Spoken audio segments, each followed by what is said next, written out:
Welcome to Nerd Culture News, where I bring you facts about fiction.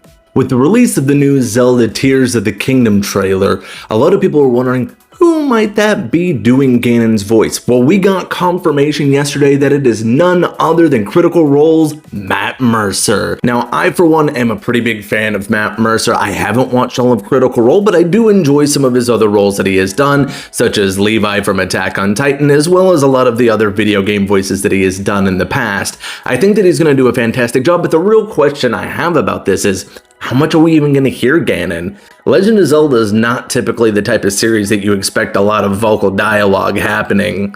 So maybe we'll hear 2 or 3 scenes with him in it, maybe.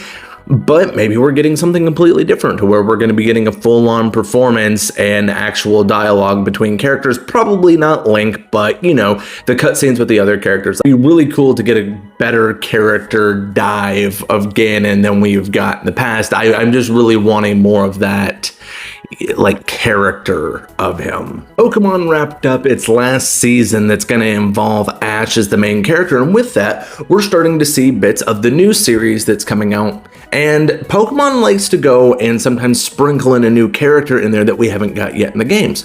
And that is exactly what's happening with this new show that they're putting out, where it looks like Terapagos?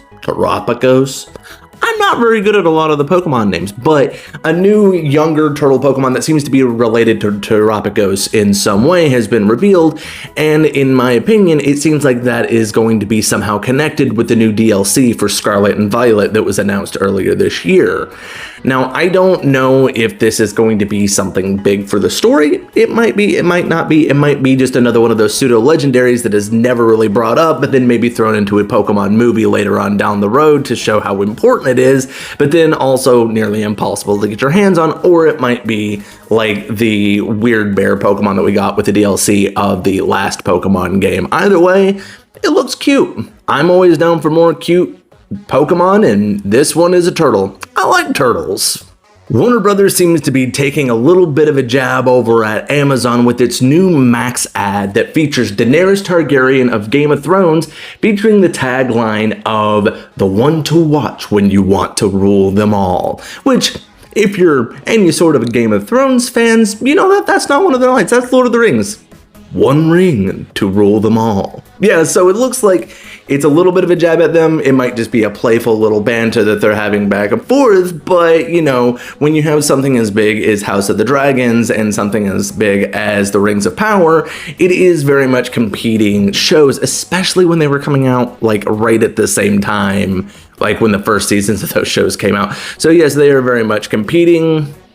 House of the Dragon was better, but I did actually enjoy the Rings of Power, and I watched all of it, unlike 2/3 of the rest of the people that started the series, which recently we found out dropped the Rings of Power. So yeah, let's just see where this goes. I'm all for a little bit of fun jabbing back and forth when it comes to these companies. Disney's new tabletop trading card game is fast approaching, and we're getting more and more information about it every day. But the thing is, a lot of people haven't even heard of it. This new card game is called Lorcana. It seems like it's going to play very similar to Magic the Gathering, and it's going to be coming out in August, late August. But the thing that I do like about how they're releasing this is that it is only going to be released in stores in August, and in September you're going to have the online release. This giving card shops a little bit of an opportunity to not only get in profit that most people might end up just ordering their stuff online, but it's also giving a chance for people to learn the game in an environment that people can actually teach them. This all sounds well and good at first, but if any of you recently tried to get your hands on the One Piece card game, it's already looking like Disney's Lorcana is having similar issues where a lot of these distributors are not going to be able to get their hands on the first edition packs. So a lot of people that are already pre-ordering might not even be able to get the packs that they had ordered, depending on where you're going to be ordering your cards from, the local card shops, obviously.